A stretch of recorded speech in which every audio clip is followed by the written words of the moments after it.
Anyway, Hello, everyone. Welcome to Backyard Musing, broadcasting live from Apple Valley, California. I'm Steve. and I'm Scott. Thank you very much. That proposition passed to again penalize criminals for stealing. It passed. Yeah, California. Yeah, that was one. That was one good one that went through. So, And DA Gascon, he's gone. he gone. Yeah, I mean, Gone. he doesn't have anything to Soft do with on us crime. up here, but yeah, he's People a were outraged. Soros guy. He would remove the extra, what do they call it, the adders for aggravated deaths, like killing a police officer. Right. He would remove that adder. Yeah, he was just off the rails. I mean, he would readjust agreements that have been made, or change the he green-lighted Menendez. Yeah. Now, I don't know anything about this other guy that's in there now. Did I say that right? Menendez brother? Yeah. Yeah, okay. I don't remember. I don't know anything about the guy that's going to take his place. But whatever he is, I hope he's better than what they had, because that guy was he was crazy. Yeah. You could tell he had an agenda, and it was George Soros all over it. So, anyway. All right. Ukraine has engaged militarily for the first time with North Korean troops deployed to support Russia in its ongoing war. Ukrainian President Volodymyr Zelensky said Tuesday in a nightly address. Zelensky did not go into detail about the engagement, but warned of what he says is Russia's intention to escalate the war that has raged for nearly 1,000 days. That's almost 3 years. That's nuts. Yeah. A Kyiv official said Ukraine's king of the battle, the artillery, fired at North Korean soldiers in Russia's Kursk border region. Quote, terror, unfortunately, can spread like a virus when it does not meet sufficient counteraction. Now our counteraction must be sufficient, strong enough. The first battles with North Korean soldiers has opened a new chapter of instability in the world, end quote, Zelensky said in his nightly video address as he thanked Ukraine's allies around the world. Quote, together with the world, we must do everything so that this Russian step to expand the war with real escalation fails, both for Russia and North Korea. End quote. Yeah, so we talked about this, right? We talked about that these guys were heading over there, and then some of them defected, right? Yes. Some of them defected. So, North Korea's getting money and food, tons of rice. Yeah, we just talked about that as well. So, and this is crazy. I mean, these guys, they got to figure or know what's happening to the Russian soldiers that are over there. No. You don't think so? No, it's all suppressed over there. Oh, really? Okay. Well, North Korea, man, the Hermit Kingdom. Man, you'd think that they would know, or now that they're in the fight, that these guys would be saying, "Hey, what are you guys doing here? Imagine just sheltered, no information." You know? This is like suicide by Ukraine. So, nuts stuff. I don't know what. It's just nuts.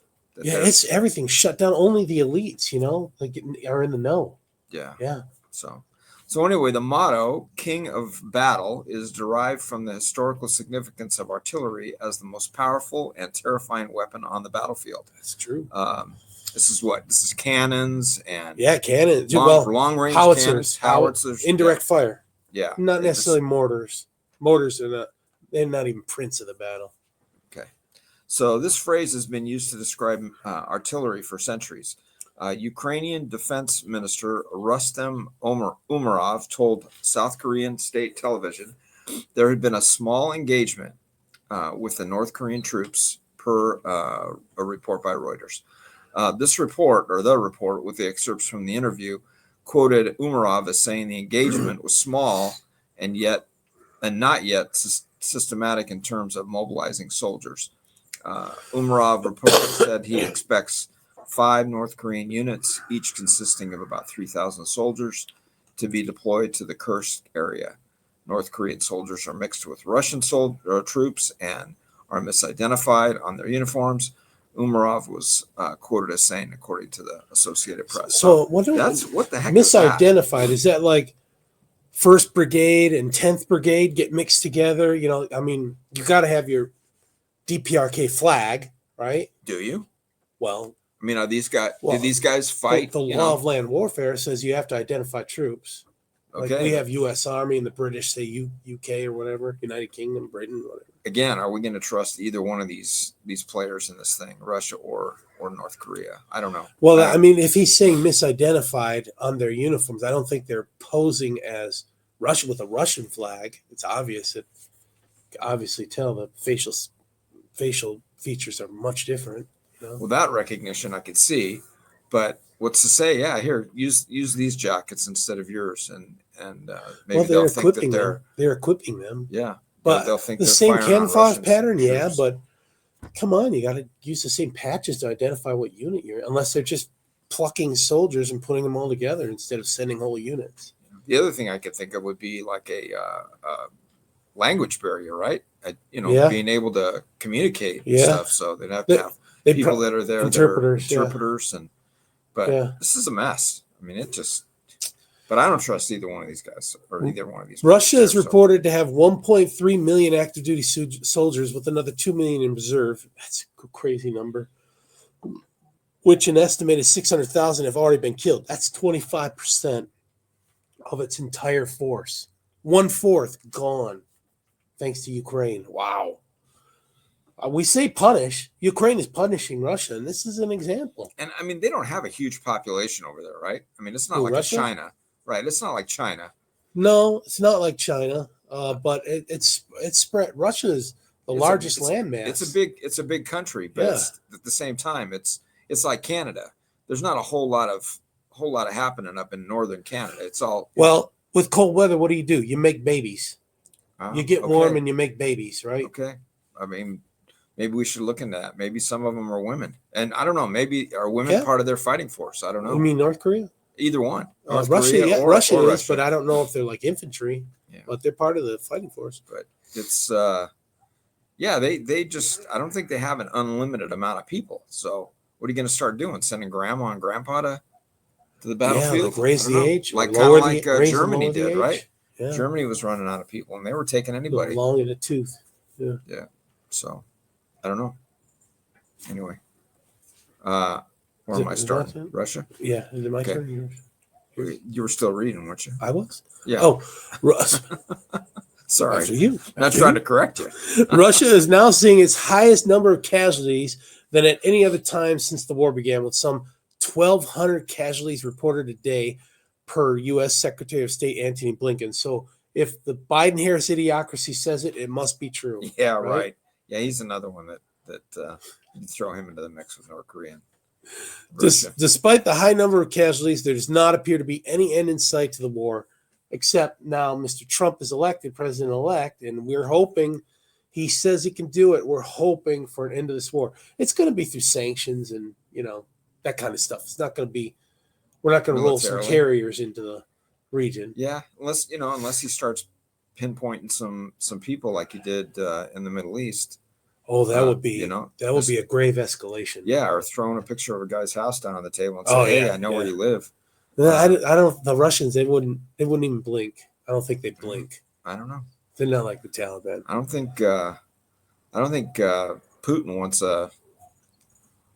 wants some kind of projectile coming down his chimney for Christmas. So you never know. And what I'd like to know is how much involvement is going to happen now between now and January, where he can. I mean, obviously the people know that he's going to be taking a seat, and he's going to be in power.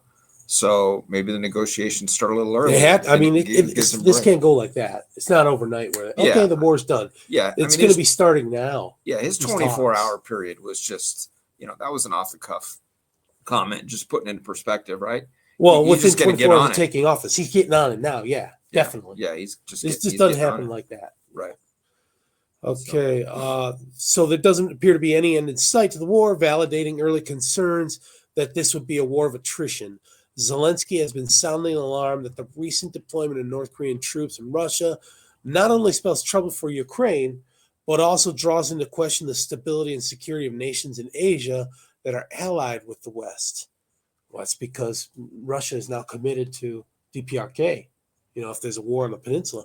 North Korea's actions aren't random, Zelensky said in an interview with South Korea's public broadcasting network, KBS, on Thursday. Quote, they have strategic goals. We talked about some of those. Their actions aren't coincidental. They want Russia's support in return. We talked about that. Am I regurgitating?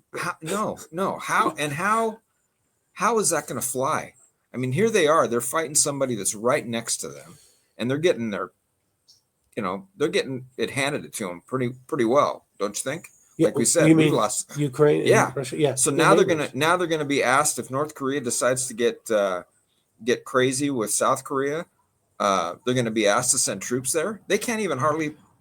If they're asking for troops coming Maybe from other equipment. countries to help them in Ukraine, how are they going to be able to do that? Well, This is just this is they're a trading den of nuclear thieves here. stuff. They're trading nuclear stuff, so maybe that's the help they're going to give them.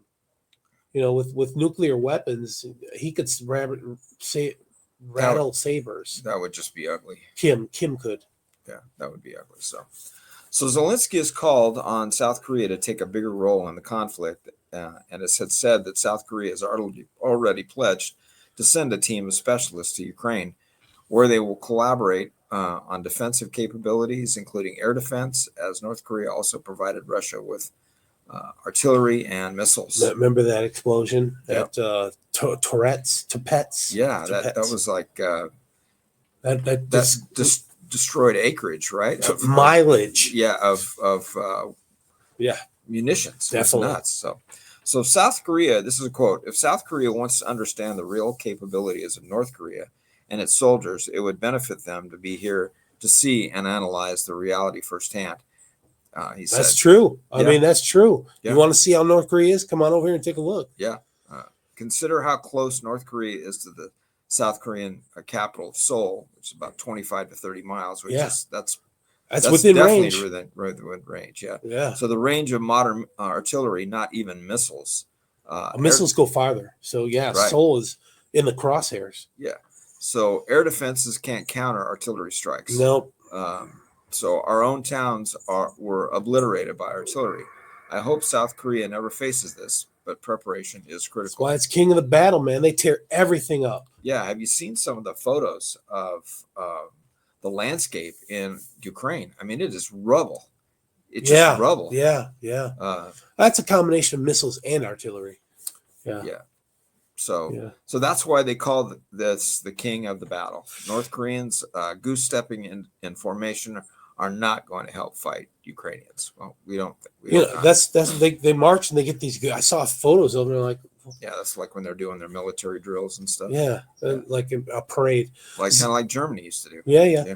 Zelensky also called into question China's silence with regard to the North's recent involvement in the war. Meanwhile, North Korea was reported to have fired a barrage of short-range ballistic missiles into the sea this past Tuesday. The launch came days after North Korean leader Kim Jong-un. I think that was 9 days ago.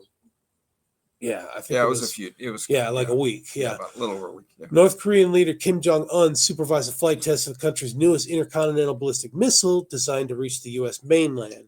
In response to that launch, the United States flew a long-range B-1B Lancer bomber in a trilateral drill with South Korea and Japan on Sunday in a show of force. So South Korea and Japan with U.S. fighters were escorting the bomber.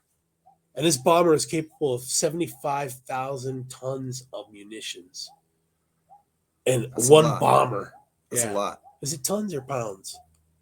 No, it's got to be pounds. It can't be tons. It's got to be pounds. Still a lot. Yeah. Yeah, it's crazy. I wouldn't want it flying over me if I was not friendly. No, that's shock and awe right there. Yeah, absolutely. And I'm sure we have another form of more than one of those, do we not? Oh yeah, B1s. We got B1Bs, B-52 Stratofortresses.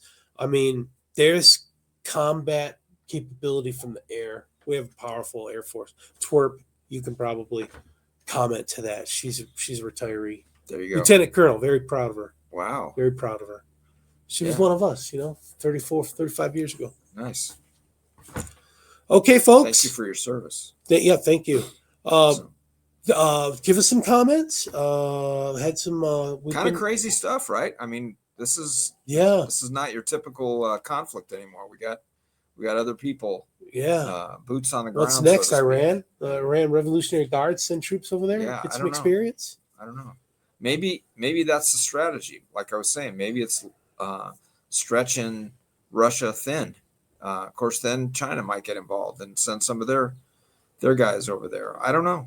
It's just kind of crazy. So the timing of this is, I think it's going to get weirder between now and January. But at the same time, The Yeah, I agree the with truth is that President Trump is going to be taken over, and we know his track record is little conflict, if any, and unless it's just pinpointed. So Peace through strength. hopefully that will hold true. So looking at good things. Yeah. Okay, folks. Thanks for joining us. We will see you tomorrow. Yep. Have a good day. Thanks.